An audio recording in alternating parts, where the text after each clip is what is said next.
What it do, chooms? Welcome back to Space JB. I am your short fuse having, bullet grazed leader of the Aldecaldos and some of y'all's favorite romance option, Pan Am Space, and thank y'all for clicking this video. What can I say about Biotechnica? Seemingly a great biz, voted one of the top 3 best megacorps to work for in Night City, and they offer 6, I repeat 6 paid vacation days off a year. Hands in bioware, augmentations based on the human anatomy, and they created Chew 2, the fuel source that keeps all you mercs rolling from the streets of Night City to the dusty trails in the Badlands. With a peaceful plant logo, calm in green and white colors, using the slogan, "We make the world move," you would believe them to be one of the few uncorrupted corps in Night City. Wrong. We're talking about corporations in Night City here, man. Biotechnica is no different. With tons of secrets they want buried and deeds that they would pay any of you lucky iron-carrying chrome junkies top eddies to zero anyone to keep it from reaching those culture vultures. Well, they better get those creds ready, cause in this video, I will be exposing the most essential yet most scrupulous corporation in the lore of Biotechnica that I'm calling Sugar, Spice, and Everything Lies. Let's cook up those engines and let's take off.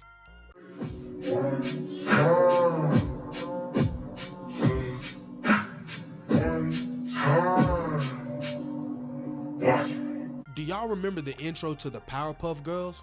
Sugar, spice, and everything nice. Those were the ingredients that first prepared the then unknown small pharmaceutical and microbiological research company. Created in Europe, starting off with a small crew of scientists from all different fields, and most resided in Rome, the one in Italy, not Georgia. Launching in 1991 while dealing with the energy crisis of all things at the time. During that period, the small group would develop a replacement for the damn near depleted fossil fuels that the world was now fighting over using a genus of wheat.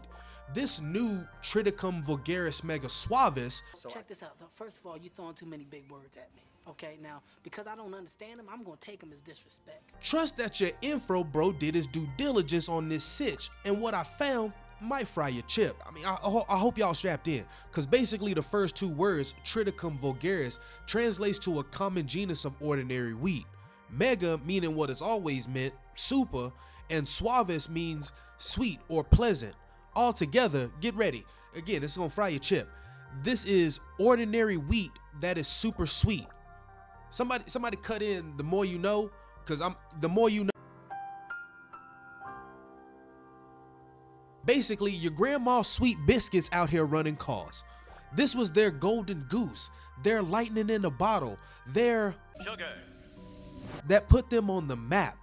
This specific product and process they use to extract this specific grain alcohol that is produced by the genetically engineered yeast and other strains of wheat also created by Biotechnica was deemed Chew 2. From now on, it'll just be referred to as Chew. This product was cleaner and burned hotter than gasoline. Being the newest, most reliable fuel source during the Red Decades meant that the demands were high. How high, you ask? Higher than these 2 chumbas. Excuse me. Are we in the right place? Anyone? You? After just a few years, all combustion engine cars and any fuel burning vehicle switched over to Chew.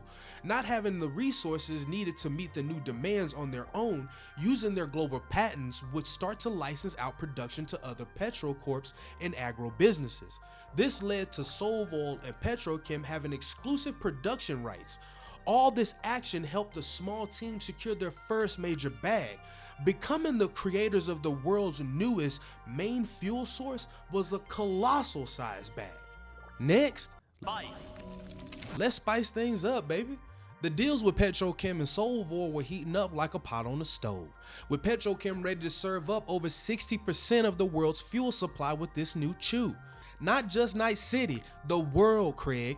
Soon enough, they made headlines, snagging that sweet megacorporation title. It was blasting all through the scream sheets, and now Biotechnica had to flex. I done came up, got my name up, so when they speaking who blinged up. This shiny new status caught the eyes of none other than Arasaka, and with that alliance, Biotechnica was stacking eddies to the moon.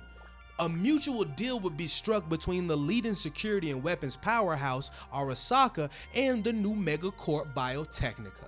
Arasaka would hand over some killer Cylons, providing their best to stand in as Biotechnica's hustle, or security. In exchange, Arasaka would get access to exclusive biological weapons created by Biotechnica. This partnership would help Arasaka more times than once. Enter Dr. Francis Young, once a child genius who grew up to be a brilliant yet emotionally unpredictable adult. Talk about a wild ride, or your typical mercenary in the lands of Night City. This guy dove headfirst into his life's mission, cloning experiments.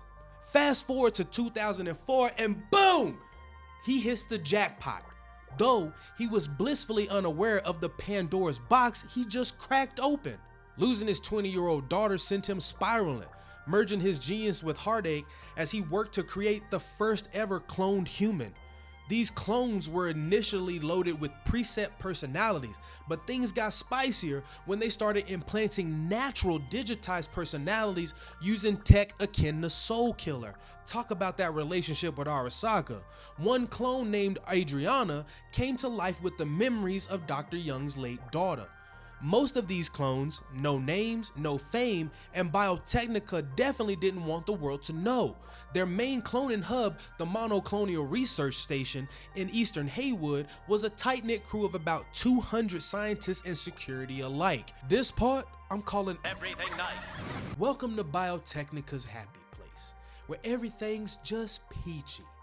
Aside from diving into R&D for vaccines and future miracle meds to tackle climate change's party crashing effects on us humans, they were also on a mission to save our greenery. Not ganja, their focus was more on rebuilding Mother Nature's green masterpieces. One of these magical projects, Lake Park, sprinkled some much needed joy and natural vibrancy in the concrete armor-plated city of dreams. Being the very first natural park boasting foliage crafted by the wizards at Biotechnica and inspired by the legendary Richard Knight, our very own Mr. Coronado Bay. You know how his story went, right? Get me across the street, let me go, let's go.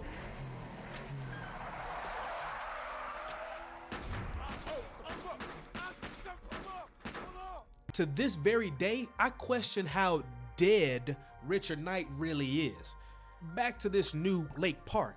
Hence the name didn't boast a large desert, but more of a giant shimmering lake that hosted some of NC's most notable water sports and entertaining events. With two charming little islands that was the grease to the gills when it comes to prime picnic spots. But that wasn't their only win for the park. Thanks to some mad scientist magic, they started resurrecting extinct creatures to fly off and live in the area. Their main mission? Slowly stitch the environment back together, one blade of grass at a time. The eastern side of the park was dolled up with more of a Japantown flair, which was pretty fly. The area entirely was built to show that nature could not only exist, yet thrive juxtaposed to the massive city it was surrounded by. Until 2010, when the streets turned into a chaotic circus, with gangs taking aim at the homeless that started to flood the park, and our so-called lawmen treating all of them like target practice or worse. The Blue Dots had no need or want to figure out what was going on when gangs have guns. Just flatline as many as you can and figure out who's guilty later, as if they would actually care about who was guilty. Fast forward a decade, 2020, the company was consistently looking to expand, working on more breakthroughs. The company would build facilities in Japan, France, and the UK. A couple years later, and boom! Arasaka Tower and a good third of Corpo Plaza goes bye-bye, leaving destruction and radiation in its wake, wiping out most of the original park. Word on the neon-coated streets is that there is no admission if Lake Park had been completely wiped off the map. At least the Corpo Fat Cats want you to believe that. But fear not, Biotechnica comes back, swooping in like a superhero, taking the chance to continue polishing their image by giving birth to a couple new projects. What we have now is called Reconciliation Park. And let's not forget those college nights trying ski for the first time, because that place was home to Biotech University students to be able to enjoy a little bit of peace, tranquility, and maybe a good time. Let's not forget the one ingredient that truly changed the world. Chemical X. It hasn't been all sunshine and lollipops with our nature-loving, animal-creating, cricket-crushing, and clone-making megacorp. I'm sorry, what was that? Did I not mention the crickets or worms? What the hell are you talking about? Before we get into Chemical X, let's talk about this. Biotechnica had their hands in feeding the starving world following the collapse, where famine and plague flatlined the food industry.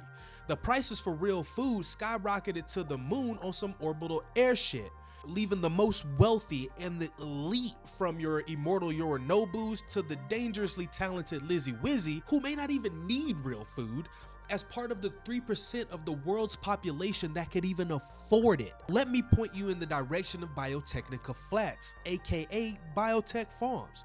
One of these massive expanse of farm greenhouses is located in our backyard in the Badlands. Back in the day, some folks who worked there used to live in a small community next to the farms, which is abandoned now. At some point, Biotechnica would acquire All Foods, and thank damn good they did, because it helped them with building and distribution of their new single-cell organic proteins, or SCOP, a meat substitute that would go into tons of synthetic meat and meat-adjacent products. It originates from pulverized grub that are farmed for consumption worldwide, like that movie. The fact that it could be formed and flavored into almost anything protein related made it highly popular. By 2077, it has become a necessity for human survival. Their image of making the world move and being a corporation that could do no wrong was solidified at this point. Not a bad move. Now back to Chemical X. After helping feed the rest of the globe, Biotechnica dove headfirst back into some wild-ass experiments. They were so keen on keeping a certain scandal away from Prime Kuroshi that they practically erased people from existence to ensure it happened. Enter Project Nightingale, the hush-hush operation with a name that hints at sweet melodies and dark secrets.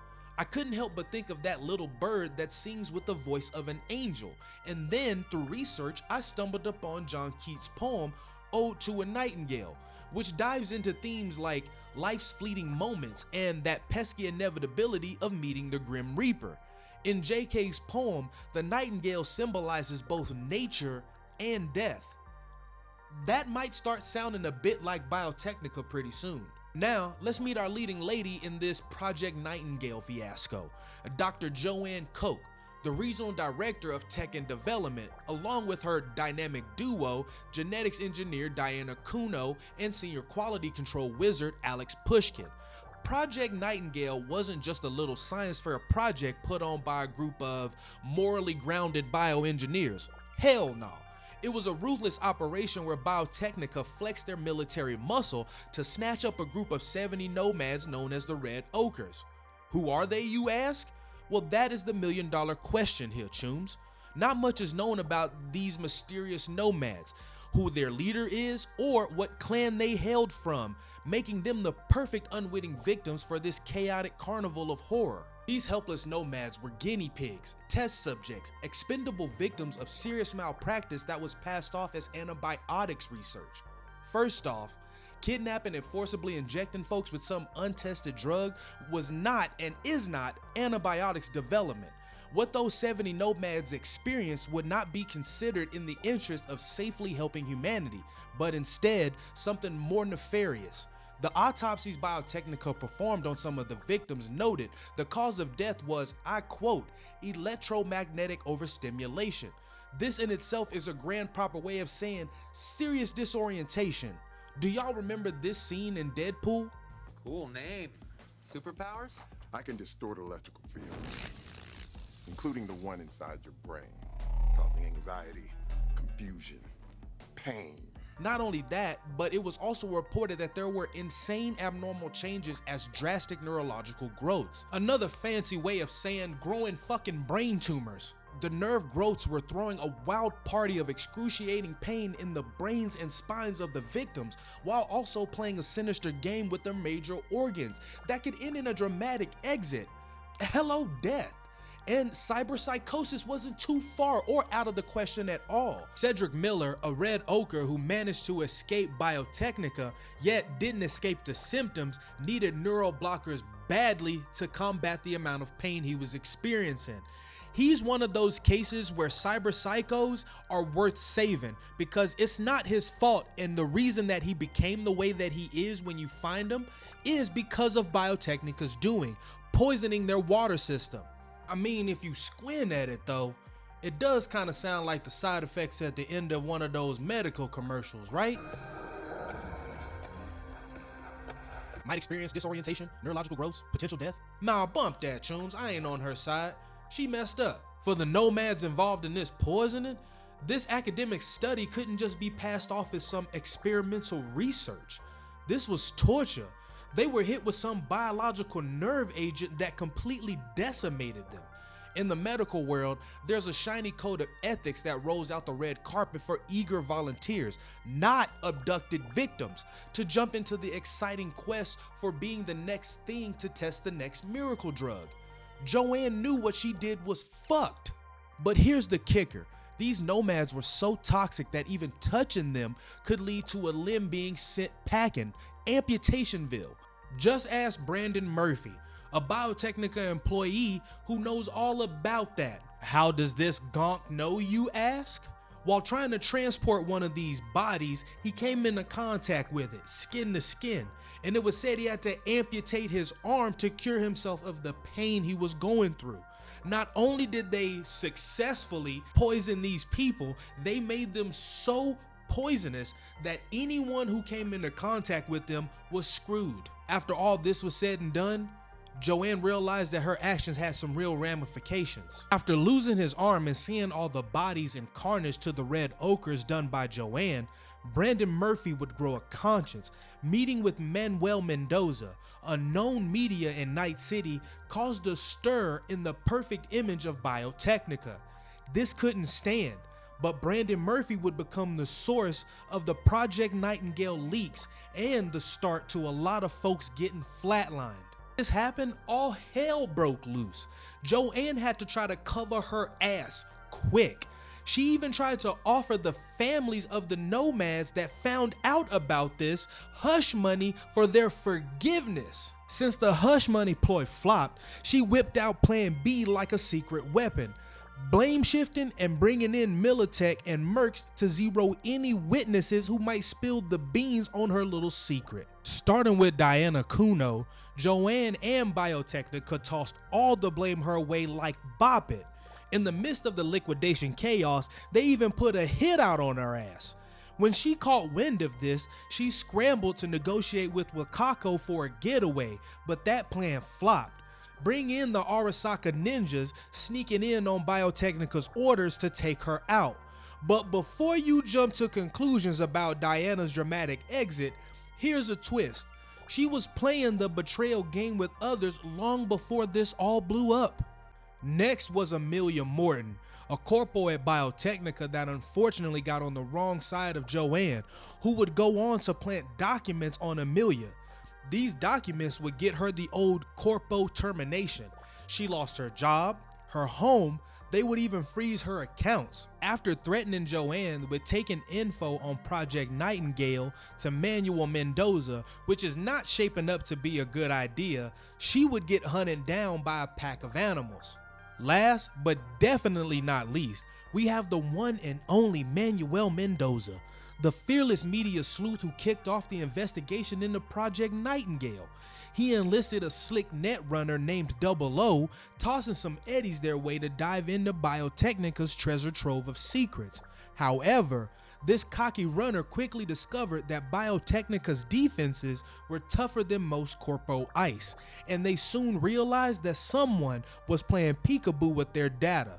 Manuel's relentless quest for answers led him to the infamous Major Lance Hardy, a mercenary hired to ensure that both he and anyone daring to utter Project Nightingale would be erased from existence. If y'all think I forgot about the lady who was responsible for all of these deaths and some that were labeled as self-inflicted, Joanne Coke, then you are dead wrong.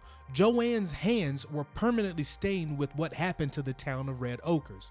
To put a cherry on top of her mushy sundae, she did all of it for personal gain to advance her career. This clan was all but forgiving to Joanne.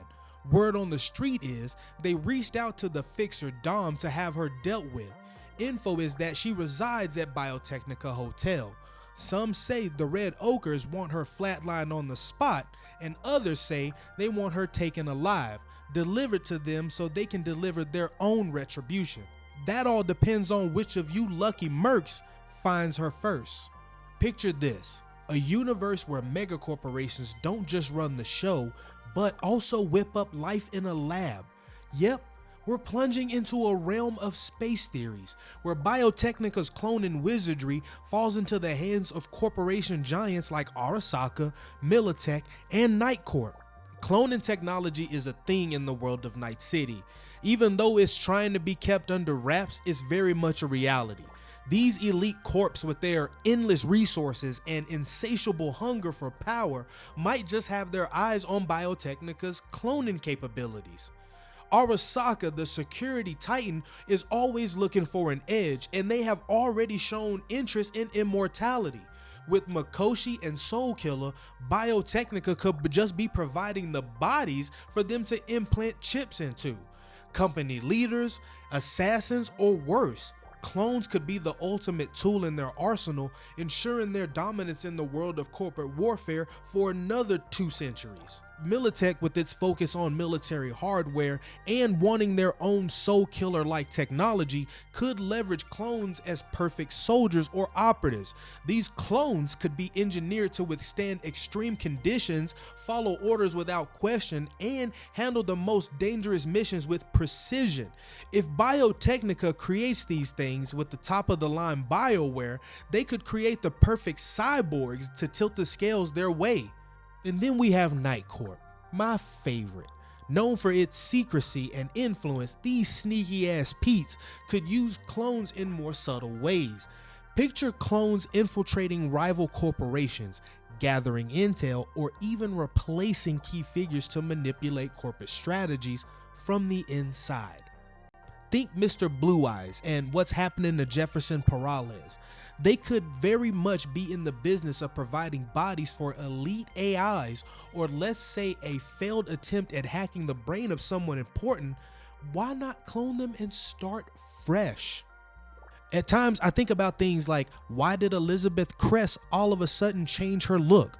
Was she a clone? Who knows? But one thing that could happen is clones could become a commercial.